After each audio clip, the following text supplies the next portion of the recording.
ఏంటి అసలు ఈ స్పైనల్ కార్డ్ ఇంజురీస్ అంటే? సర్వైకల్ అంటే మన మెడ భాగం, థొరాసిక్ ఛాతీ, లంబార్ అంటే నడుము భాగం. ఈ మూడు దగ్గర ఎప్పుడు ఎక్కువ తగులుతుందో అప్పుడే మనకి మేజర్ చేంజెస్ ఉంటాయి. మన బ్యాక్ బోన్కి ఏ చిన్న ఇంజురీ అయినా మొత్తం హోల్ మన సపోర్ట్ సిస్టమ్ అనేది మొత్తం కొలాప్స్ అవుతుంది. ఎక్కడ అయిందన్న దాన్ని బట్టి ట్రీట్మెంట్ ప్రోటోకాల్ డిపెండ్ అయి ఉంటుంది. మన దగ్గర వచ్చేసరికి రోబోటిక్ గేట్ ట్రైనింగ్ ఉంటుంది. ఇక్కడ ఏంటంటే వాళ్ళకి ఒక ట్రీట్మెంట్ రన్ అవుతుంది అన్నట్టు కాకుండా మేము మా ఓన్ ఫ్యామిలీ లాగా వాళ్ళకి ఎన్విరాన్మెంట్ క్రియేట్ చేస్తాం.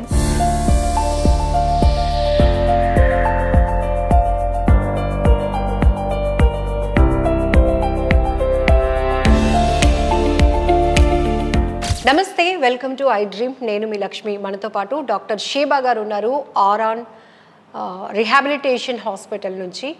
నమస్తే మేడం, వెల్కమ్ అండి. లక్ష్మి గారు. సో ఒక రకంగా చెప్పాలంటే వైజాగ్లో ఉన్న ఆరాన్ రిహాబిలిటేషన్ హాస్పిటల్ ఎంతోమందికి ఒక న్యూ లైఫ్ని అయితే ఇస్తుంది, న్యూ హోప్ని క్రియేట్ చేస్తూ ఒక సరికొత్త లైఫ్ని ఇస్తుందని చెప్పాలి. ఎందుకంటే మనం జనరల్గా చూస్తూ ఉంటాం, జెనెటికల్గా అంటే పుట్టుకతో కావచ్చు, లేకపోతే యాక్సిడెంటల్గా కావచ్చు, స్పైనల్ కార్డ్ ఏదైతే ఇంజ్యూరీస్ జరుగుతాయో వాళ్ళు కనీసం నడవలేనటువంటి పరిస్థితికి వచ్చేస్తారు. అలాంటి వాళ్ళలో ఎక్కువ శాతం చిన్నపిల్లల్ని, పెద్దవాళ్ళని అందరినీ మనం ఆల్ ఏజ్ గ్రూప్స్లో చూస్తాం యాక్సిడెంటల్గా ఉన్నటువంటి కేసెస్లో.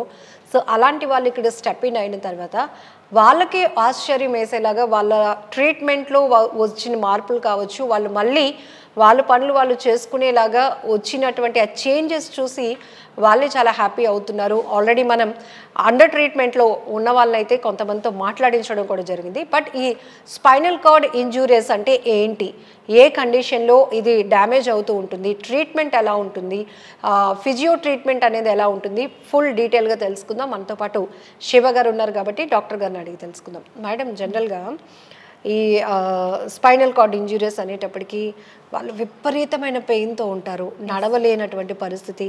ఇంకా మా పరిస్థితి ఇలానే ఉంటుందా, మనమంతా మునుపట్లాగా అన్ని పనులు చేసుకోలేమా, లాంగ్ జర్నీ చేయకూడదా, ఇలాంటివన్నీ నడుస్తూ ఉంటాయి. జనరల్గా చాలా చాలా డౌట్స్ ఉంటాయి. ఏంటి అసలు ఈ స్పైనల్ కార్డ్ ఇంజురీస్ అంటే? సో మనకి తెలిసిందే స్పైనల్ కార్డ్ అంటే మన బ్యాక్ బోన్. సో మన బ్యాక్ బోన్కి ఏ చిన్న ఇంజురీ అయినా మొత్తం హోల్ మన సపోర్ట్ సిస్టమ్ అనేది మొత్తం కొలాప్స్ అవుతుంది. సో మన బాడీలో చేంజెస్ అంటారా, మన సపోర్ట్ సిస్టమే లేకపోతే అసలు మనం అంటే ఏది ప్రాపర్గా ఉండదు. సో ఎవ్రీథింగ్ డ్యామేజ్ అవుద్ది. స్పైనల్ కార్డ్కి ఏ చిన్న ఇంజురీ అయినా మొత్తం చాలా మేజర్ చేంజెస్ ఉంటాయి. మైనర్ అనేది ఎప్పుడు ఏమీ ఉండదు, ఏదైనా మేజరే జరుగుతుంది. సో మన మూమెంట్ అంతా కూడా మొత్తం మన స్ట్రెంగ్త్ అదే కాబట్టి. సో జనరల్గా కొంతమందిలో ఈ నెక్ దగ్గర పెయిన్ వస్తుంది, కొంతమందికి యాక్సిడెంట్ ఏదైనా అయినప్పుడు ఇక్కడ ఈ పార్ట్ బ్యాక్ సైడ్ దెబ్బలు తగిలాయి అంటారు, అక్కడ డ్యామేజ్ అయింది అంటారు. సో ఏది చూసుకున్నా కూడా మనకి స్పైనల్ కార్డ్కి సంబంధించినటువంటి ట్రీట్మెంట్ అనేది ప్రాపర్గా ఒకే విధంగా ఉంటుందండి. అంటే ఇప్పుడు లైక్ మన స్పైనల్ కార్డ్ ఉంది కదండి, మోస్ట్లీ ఏ రీజన్స్ కంటే 3 రీజన్స్ ఉంటాయి. Cervical, thoracic, lumbar. సర్వైకల్ అంటే మన మెడ భాగం, థొరాసిక్ ఛాతీ, లంబార్ అంటే నడుము భాగం. ఈ మూడు దగ్గర ఎప్పుడు ఎక్కువ తగులుతుందో అప్పుడే మనకి మేజర్ చేంజెస్ ఉంటాయి. ఇప్పుడు పైన సర్వైకల్ రీజన్లో కానీ ఏదైనా ఇంజురీ, ఆ ఇంజురీ ఎలా అంటే లైక్ బై ఏదర్ యాక్సిడెంట్ వల్ల అవ్వచ్చు, లేదా పేషెంట్ తనంతట తను పడిపోవచ్చు, సెల్ఫ్ ఫాల్ అంటారు, ఆర్ జెనెటికల్గా చాలా రేర్ కండిషన్స్. అలా ఈ 3 పరిస్థితుల వల్ల మనకి ఇంజురీ అవుతుంది. సర్వైకల్ రీజన్లో అంటే మెడ భాగం దగ్గర ఎప్పుడైనా దెబ్బ తగిలితే మొత్తం మెడ నుంచి కింద మొత్తం హోల్ బాడీ ప్యారలైజ్ అయిపోద్ది అనమాట. అంటే మీరు ఊహించుకోవచ్చు, హోల్ బాడీ ప్యారలైజ్ అయిందంటే మనం ఏ వర్క్స్ అసలు ఇట్స్ ఇంపాసిబుల్. అండ్ ఇప్పుడు ఛాతీ భాగం అలా అయిందంటే ఏదో 2 కాళ్ళు అలా, లేదా ఛాతీ కింద నుంచి మొత్తం ప్యారలైజ్ అయిపోద్ది. అండ్ నడుము భాగం వచ్చేసరికి మొత్తం బోత్ లెగ్స్ ప్యారలైజ్ అయిపోతాయి. వాళ్ళకి ఏంటంటే వాళ్ళంతటి వాళ్ళు ఇంకా స్ట్రెంగ్త్ రాదు, ఏమైనా చేద్దాం అనుకున్నా అవ్వదు. ఆ ఇంజురీస్ అంటే ఏ రీజన్లో అయ్యి అన్న దాన్ని బట్టి ఎక్కడ ఎంత సివియర్గా అయింది, ఎలా వాళ్ళు అంటే ఏది ప్యారలైజ్ అయిందని డిపెండ్ అయి ఉంటుంది. ఇట్ డిపెండ్స్ అనమాట. ఎస్ మేడం, ఇప్పుడు ఎక్కువగా మనం రోడ్ యాక్సిడెంట్స్లో చూస్తే ఈ తరహా కేసులు చాలా ఎక్కువ కనపడుతూ ఉంటాయి. అలానే చెట్టు మీద ఎక్కి పడిపోతూ ఉండడం, బిల్డింగ్ పైకి ఎక్కి పడిపోతూ ఉండడం, ఇందులో చిన్నపిల్లలు ఎక్కువగా. సో ఆల్ ఏజ్, ఏ ఏజ్ గ్రూప్ చూసినా కూడా ఈ స్పైనల్ కార్డ్ ఇంజురీస్ అనేది కనపడుతూ ఉంటాయి కదా. సో మనకి ఇక్కడ ఏ రకమైన ట్రీట్మెంట్ ఉంటుంది ప్రాపర్గా వాళ్ళకి? ఇప్పుడు నేను ఇందాక చెప్పాను కదా మీకు, ఏ రీజన్లో అయిందన్న దాన్ని బట్టి ఏది ఎఫెక్ట్ అయింది, దాని ఇంపాక్ట్ ఎలా ఉందని డిపెండ్ అవుతుంది. సో ఇప్పుడు సర్వైకల్ రీజన్లో అయిన వాళ్ళకి ఏంటంటే మొత్తం బాడీ ఇక్కడ మెడ కింద నుంచి మొత్తం ప్యారలైజ్ అయిపోతుంది. సో వాళ్ళకి ఏంటంటే స్ట్రెంత్ ట్రైనింగ్ ఇక్కడ నుంచి స్టార్ట్ చేయాలి, అంటే అప్పర్ బాడీ నుంచి కింద అంతా. అదే ఓన్లీ ఇక్కడ లంబార్ అయితే 2 కాళ్ళు, సో వాళ్ళకి ఓన్లీ లెగ్ స్ట్రెంగ్ చేయాలి, దాంతో పాటుగా పైది కూడా మనం స్ట్రెంగ్ చేయాలి. ఇది కంప్లీట్ మూమెంట్ లేదు, సో దీన్ని మూమెంట్ రప్పిస్తూ పైదాన్ని స్ట్రెంగ్ చేయాలి, అలా అనమాట. ఎక్కడ అయిందన్న దాన్ని బట్టి ట్రీట్మెంట్ ప్రోటోకాల్ డిపెండ్ అయి ఉంటుంది. ఓకే, సో మన ఆరాన్గా వచ్చేటప్పటికి చాలా మంది చెప్తున్నారు ఇక్కడ హై అండ్ ఎక్విప్మెంట్ ఉంది మేడం, అండ్ డాక్టర్స్ ఎలాగో స్టాఫ్ కూడా అంతే బాగా లవబుల్గా ట్రీట్ చేస్తారు. అంటే మనం ఏదో పేషెంట్ లాగా కాదు, కానీ వీళ్ళు ఎంత బేగా రికవర్ అయితే బాగుంటుంది అనేటట్టు ఆ కోణంలో ఎక్కువగా ఉంటుంది అని. సో మీరు చెప్పండి, జనరల్గా ఇక్కడికి స్టెప్ ఇన్ అయిన వాళ్ళు నిజంగా లైఫ్ మీద హోప్స్ పోతాయి. ఎందుకంటే నడవలేని సిచ్యువేషన్ ఒకటైతే, కొంతమంది మెడ భాగంలో తగిలినప్పుడు ఇంకా వాళ్ళ బాడీలో ఆ మార్పుని వాళ్ళు అసలు డైజెస్ట్ చేసుకోలేరు. కొంత అడ్వాన్స్గా వెళ్తే కనుక మన పెళ్ళికి పనికొస్తామో లేదో ఇట్లాంటివి కూడా నడిచే గతంలో కూడా కాన్ఫిడెన్స్ పోతుంది. సో ఇక్కడ ఏ టైప్ ఆఫ్ అంటే ఎక్విప్మెంట్తో థెరపీస్ ఉంటాయి? యాక్చువల్లీ ఇక్కడ చూసుకుంటే manual therapy, electrotherapy along with మిగిలినవన్నీ మేము చేస్తాం. అంటే పేషెంట్ ఇప్పుడు ఆ ఉన్న కండిషన్ నుంచి మళ్ళీ నార్మల్ బ్యాక్ అవ్వడానికి తనకి ఏదైతే యూస్ఫుల్లో ఏదైతే అవసరమో అవన్నీ మేము ఇక్కడ ఒక ప్రోటోకాల్లో ప్రిపేర్ చేసుకుని, అంటే ఒకే రోజు అంటే ఒక డే 1 నుంచే మనం ఆ ప్రోగ్రెస్ని తీసుకురాలేం. సో ఈ డేలో ఇంత ప్రోగ్రెస్ వచ్చింది, సో దీన్ని నెక్స్ట్ ఏం చేస్తే ఇంకా ప్రోగ్రెస్ అవుద్ది, సో దీన్ని నెక్స్ట్ ఇంకా ఏం చేస్తే ఆ లాస్ట్ నార్మల్ అవుతారు అన్న దాన్ని బట్టి మేము డే బై డే ప్రోటోకాల్ మార్చుకుంటూ పేషెంట్కి ఏది నీడో దాన్ని బట్టి మేము గో త్రూ అవుతాం. మాన్యువల్ థెరపీకి వచ్చేసరికి బెడ్ యాక్టివిటీస్, అంటే పేషెంట్ బెడ్ మీద ఏమేమి చేయించాలి, తను చేయలేకపోతే మేము అసిస్టెన్స్ ఇస్తాం, తను చేయగలిగితే తనకి సపోర్ట్ తగ్గించి అప్పుడు తన చేతే చేయించేలా చేస్తాం. అండ్ పేషెంట్ బెడ్ మీద నుంచి బయటికి వాకర్తో సాయంతోనో లేదా విత్ థెరపిస్ట్ సాయంతోనో ఎలా అయితే వాకింగ్ చేయించడం అలా అన్నీ చేయిస్తాం. అండ్ ఎలక్ట్రోథెరపీ వచ్చేసరికి నేను చెప్పినట్టు నర్వ్, అంటే ఇప్పుడు వాళ్ళకి నర్వ్స్ కూడా ఇంపాక్ట్ అవుతాయి. ఇప్పుడు స్పైనల్ కూడా అక్కడ పాస్ అయ్యే నర్వ్స్ ఎప్పుడైతే కంప్రెషన్ అలా ఉంటాయి, అది అయినప్పుడు అవి ఇంకా వాటి మూమెంట్ ఏమి ఉండదు, ఆ నర్వ్ పాస్ అయ్యేదానికి ఏది మూమెంట్ ఉండదు, దానికి మనం నర్వ్ స్టిమ్యులేషన్ అని చేస్తాం, ఎలక్ట్రోథెరపీ అంటారు. ఒకవేళ మజిల్కి స్ట్రెంగ్తన్ కావాలంటే మజిల్ స్ట్రెంగ్, సో ఏది అవసరమో అది ఎలక్ట్రోథెరపీలో అది కూడా చేస్తాం ట్రీట్మెంట్ సెషన్లో. అండ్ మన దగ్గర వచ్చేసరికి రోబోటిక్ గేట్ ట్రైనింగ్ ఉంది, అది ఎక్కడా లేదు.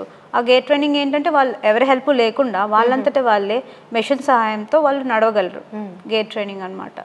సో ఇంకా రైమో అని అంటే చాలా రోబోటిక్ మిషన్స్ మన దగ్గర అవైలబుల్గా ఉన్నాయి. అవి ఏంటంటే హై అండ్ అనమాట, పేషెంట్ వాళ్ళంతటా వాళ్ళే చేసుకోగలరు, వాళ్ళు మళ్ళీ బ్యాక్ రావడానికి అవి చాలా యూస్ఫుల్. ఓకే, సో అంటే మాన్యువల్గా కన్నా ఈ ఎక్విప్మెంట్తో ఎలక్ట్రాల్ మీరు చెప్పినట్టు ట్రీట్మెంట్ వల్ల అడ్వాన్స్డ్గా వాళ్ళు ఇంకొంచెం అంటే నేను ఇంకెవరితో డిపెండ్గా కాకుండా నా అంతా నేను చేసుకుంటున్నాను అని ఒక కాన్ఫిడెన్స్ వస్తుంది కదా. ఎస్, అంటే ఇప్పుడు మనకు తెలిసింది ఇప్పుడు డే బై డేకి ఒక్కొక్క ఇన్వెన్షన్ పెరుగుతూనే ఉంటుంది, టెక్నాలజీ చాలా ముందుకెళ్తుంది, ప్రపంచమే ముందుకెళ్ళిపోతుంది. సో వాటన్నిటిని మన థెరపీకి అది ఎలా యూస్ఫుల్, పేషెంట్కి ఎలా అప్లై చేస్తే అది పేషెంట్ మీద ఇంపాక్ట్ ఉంటుంది, రికవరీ ఫాస్ట్గా వస్తుంది అన్న దాన్ని బేస్ చేసుకొని మేము ఆ మిషన్స్ ఇక్కడ ట్రై చేస్తున్నాం. ఓకే, సో చిన్నపిల్లల్ని కూడా చూస్తుంటాం, ఏదో చిన్న చిన్న ఆటలు ఆడుతూనే వెళ్ళి పడిపోతూ ఉంటారు, కానీ పెద్ద గాయమే జరుగుతుంటుంది, అందులోనూ స్పైన్కి జరిగితే కనుక చాలా ఇబ్బంది. సో పిల్లల విషయంలో చాలా సెన్సిటివ్గా ఉంటుంది కదా, ట్రీట్మెంట్ వాళ్ళకి ఎట్లా ఉంటుంది? పిల్లలకి అంటే ఇప్పుడు వాళ్ళు ఇక్కడ ఎలా ఫీల్ అవుతారంటే, పిల్లలు యూజువల్లీ బయట ఇంటి నుంచి బయటికి రావడమే చాలా కష్టంగా, ఏదో పక్కదే వేరే దానికి వచ్చేసాం, హాస్పిటల్కి రావడానికి కూడా మారం చేస్తారు, వాళ్ళు ఇష్టపడరు. సో ఇక్కడ ఏంటంటే వాళ్ళకి ఒక ట్రీట్మెంట్ రన్ అవుతుంది అన్నట్టు కాకుండా మేము మా ఓన్ ఫ్యామిలీ లాగా వాళ్ళకి ఎన్విరాన్మెంట్ క్రియేట్ చేస్తాం. సో అది మాకు హ్యాపీగా ఉంటుంది, పేషెంట్కి కూడా ఒక హోమ్ ఫీల్. జస్ట్ నేను ఒక అబ్బాయితో మాట్లాడించాను, తను చెప్తున్నారు నాకు రోడ్ యాక్సిడెంట్ అయింది మేడం అని. ఏంటి అబ్బాయి కండిషన్?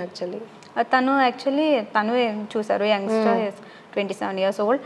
తను వాళ్ళ ఫ్రెండ్స్తో వెళ్తున్నప్పుడు లైక్ బైక్ యాక్సిడెంట్, తనకి తెలియకుండానే ఎలా పడిపోయారంటే తనకి ఈవెన్ గుర్తు కూడా లేదు, అంటే ఫాల్ ఎలా జరిగింది, ఎవరో అక్కడ నియర్ బై రోడ్ మీద వెళ్ళే వాళ్ళు అడ్మిట్ చేశారని చెప్పారు. So he was completely paralysed legs అనమాట, 2 legs తను నడవలేరు.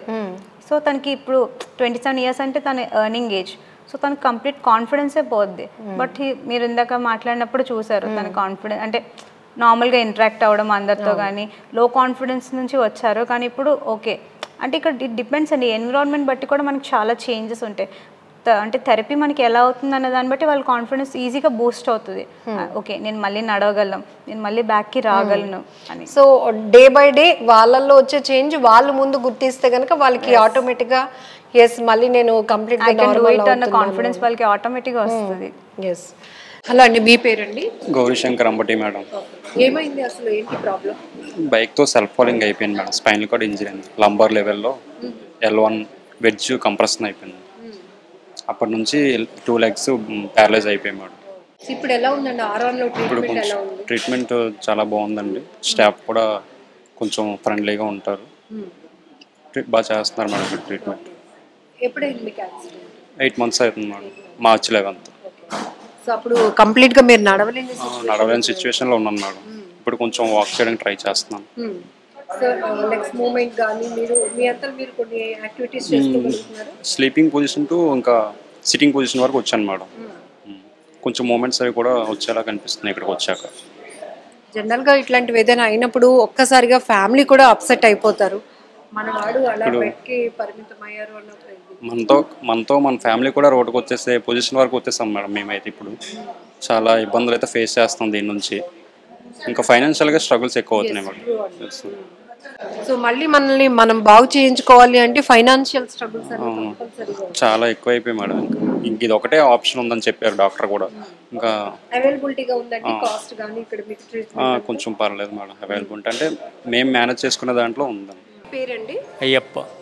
మీకు ఏం ప్రాబ్లం వచ్చింది? ప్రాబ్లం మేడ మంచి పడిపోయానండి.